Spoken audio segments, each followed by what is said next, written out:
What's up, YouTube? This is your boy John from the Jersey Shore, and I am back with you today to give you my review of the 2002 film 28 Days Later. Is this a zombie movie, or is this an infection movie?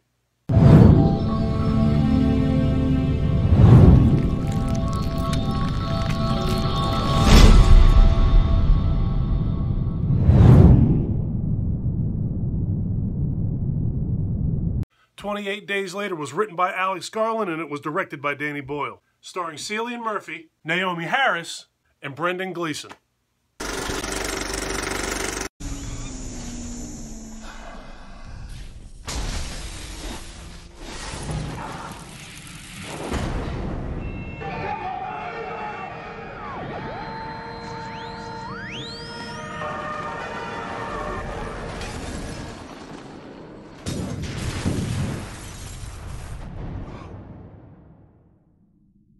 So 28 Days Later begins with a few 20-somethings who are animal rights activists going into a laboratory because they feel that this laboratory is performing experiments and being cruel to these monkeys that are in there. Once they get in there, unfortunately, they realize that these monkeys are not being mistreated, that they are in fact infected with rage. So these goofballs let these monkeys out of their cages and all hell breaks loose. That was such a bad idea. So the next scene that we see our main character, Jim, waking up in a hospital. Apparently he was in the hospital and he was in a coma when all of this took place with these monkeys. Apparently letting these monkeys out of their cages was the beginning of the end of the world as we know it. Society has completely broken down. Everything is abandoned. The streets are completely empty. Everybody is dead or everybody has been infected with rage. And Jim was in a coma, so he missed the whole thing. So he wakes up, he wanders around in the hospital, he finds himself some clothes because he wakes up completely naked for whatever reason. He gets some clothes, gets a couple of sodas, and then goes out into the street. While he's out in the street, he's finding missing signs all over the place, and he sees that everything is just completely abandoned, and there's not a soul in sight anywhere. He wanders into a church, and while he's in the church, he sees piles of people lying on top of each other, not moving. It smells terrible. Everybody's dead. He says hello, and two people stand up, or what he believes are people stand up, and then he hears somebody coming up a stairway next to him. He turns and looks, and it's a priest. The priest is not acting the way that somebody should be acting. He's stumbling and fidgety, and he's moving towards Jim, and as he gets closer, you can see that his eyes are blood red. The whites of his eyes are gone, and you can see that this priest has a serious problem. They're infected. Infected! So Jim does what everybody does when they go and see their priest. He bashes him over the head with the bag full of sodas. So after Jim takes the priest down, he makes a break for it. He runs out of the church out into the streets, and the two people that he saw down below, Jim was up in a balcony, by the way, the two people that he saw down below chase him out the door, and turns out that there's actually more than two people. So he runs out into the street, and while he's running, he hears somebody calling out to him. So he runs over to them, they protect him, they get him inside, they get him safe, and this is where we meet Selena, and she is our other main character in the story. So these guys are now inside of what appears to be the smallest convenience store you ever saw in your life. You have Jim in there, and inside of there, the people that rescued Jim are Mark and Selena. They are telling Jim, they're basically trying to give him a quick rundown of what happened. Mark is asking him if he's a doctor because he's wearing scrubs. Selena pretty quickly realizes that he's not a doctor, he was a patient. So they're telling him that everybody in their family is dead, everybody in society is dead. There is no military, there are no police, there is no government. That basically while Jim was in this coma, the world has completely crumbled. All forms of society have crumbled, and just about everybody's either dead or infected. So Jim almost immediately says that he wants to go home.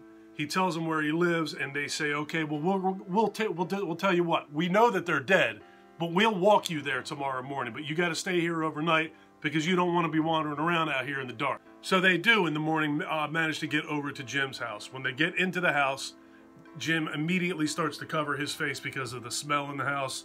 He goes upstairs and he finds his mother and his father lying in bed, and they have passed away. They're dead. They actually committed suicide. He finds a picture in his mother's hand, and it's a picture of him when he was a little boy, and it's basically her saying goodbye. You're asleep and we're coming to join you. Don't wake up. It's pretty emotional. His mother and father knew what was coming. They didn't want to become infected and they didn't want to be murdered, so they took their own lives. And while Mark, Selena, and Jim are in Jim's home, Jim's neighbors, who are now infected, break into the home and attack Jim. Mark and Selena come in to save Jim, but in the process of doing so, Mark gets bitten in the arm and Selena immediately jumps up and kills him. It's pretty brutal too. There's blood all over the walls, there's blood all over Jim, there's blood all over Selena. It's pretty gruesome. She hacked this dude to pieces with a machete. It was awesome. So Selena turns around and looks at Jim and says, "Were you bitten?" He says, "No." "Did you get blood in your mouth?" He says, "No." She says, "Well, we got to get out of here because now the infected know we're in here and they're coming. Go get yourself dressed and let's get the hell out of here." So that's exactly what they do. They hit the bricks after Jim gets dressed, and while they're out walking in the road, they spot up ahead that there is an apartment building that actually has flashing Christmas lights on it. Or there's a window up high up in the apartment building that has flashing Christmas lights. It's very obvious that there's got to be somebody in there, so that's their new destination. That's where they're going. Somebody's in there, somebody's alive. They know it ain't the infected that's up there lighting up Christmas lights. So once they get to the building, they find a pile of grocery carts down in the lower level that they actually have to scale to get into the apartment building to make their way up.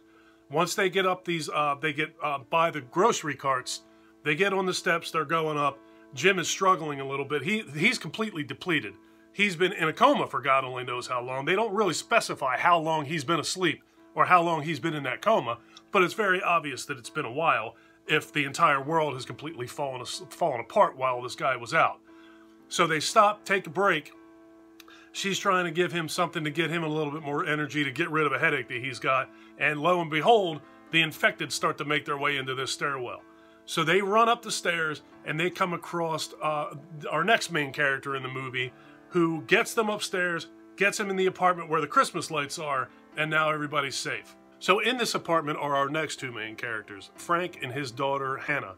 Frank is played by Brendan Gleeson. You know Brendan Gleeson. He's been in several movies. He was, I know he was in Lake Placid, and he is also the main character on the television show Mr. Mercedes.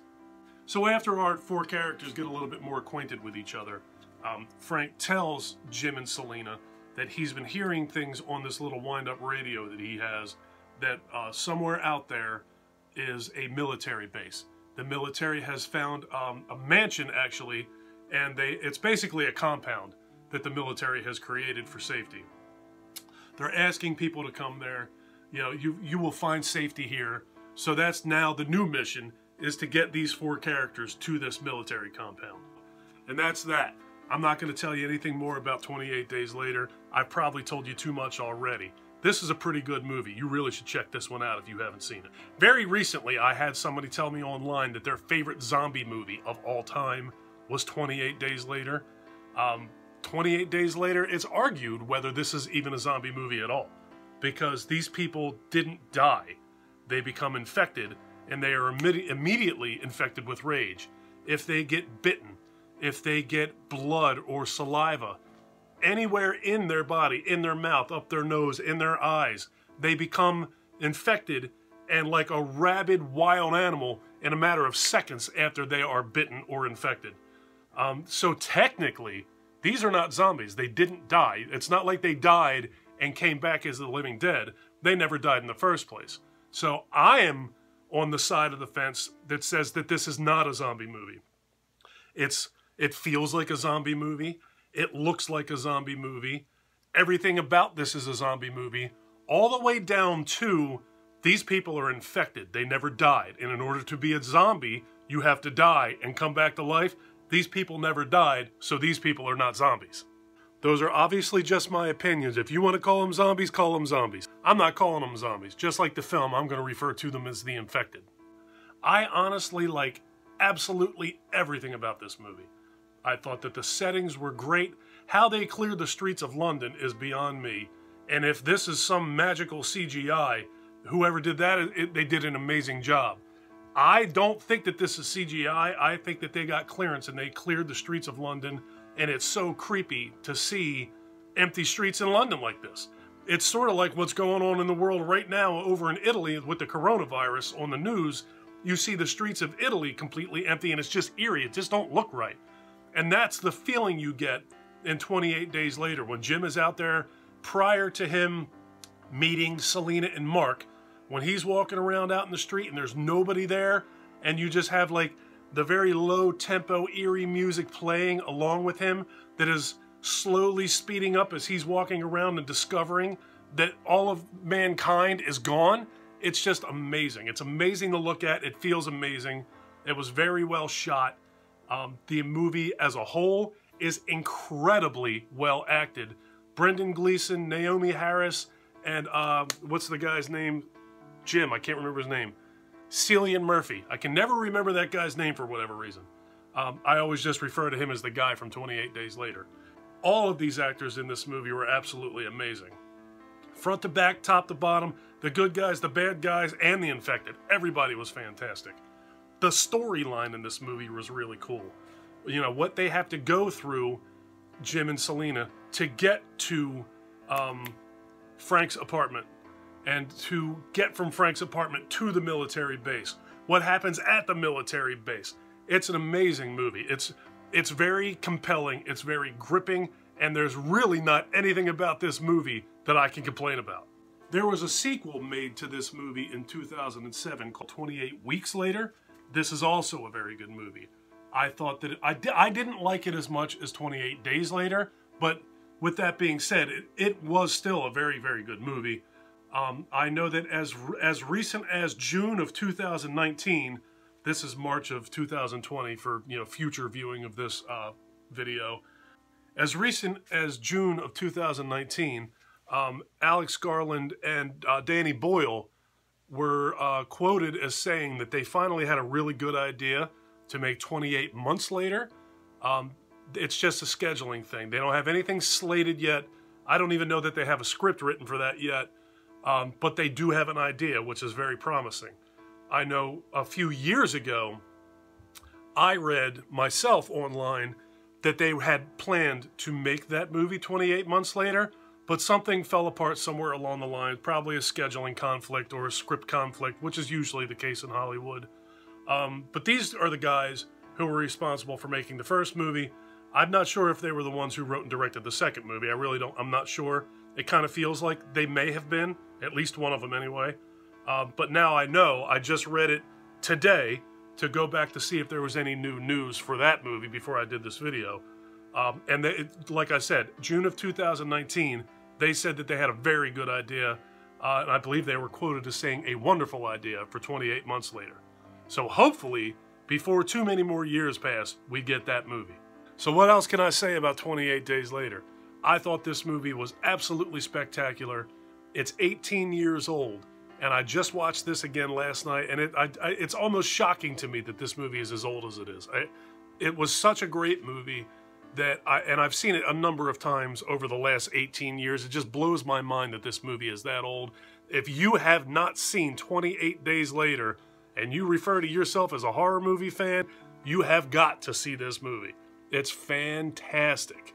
And that's it, folks. That is my review of the 2002 film, 28 Days Later. If you like this video, please give me a thumbs up. If you really like this video and you are enjoying my content up to now, please do me a huge personal favor. Click that subscribe button, and after you click that subscribe button, don't forget to ring that notification bell. Take care of yourself. Take care of each other. Have a kick-ass day, and thank you for watching.